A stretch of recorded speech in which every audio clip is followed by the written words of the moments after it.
আজিৰ ভিডিঅ' মেজিৰ জুই জ্বলাই আৰম্ভ কৰা হৈছে।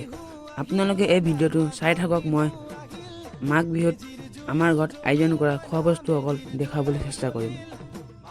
ইয়াত আছে মিঠা আলু, অন্যান্য ধৰণৰ আলু,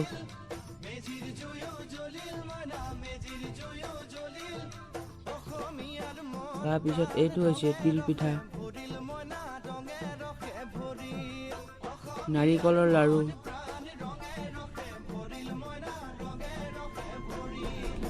ঘিলা পিঠা, মুড়ি লাড়ু, তিলৰ লাড়ু, এইটো এটা বেলেগ ধৰণৰ ঘিলা পিঠা। ইয়াত আছে পকৰী, আলু চপ যোৱা ৰাতি বনোৱা হৈছিলে।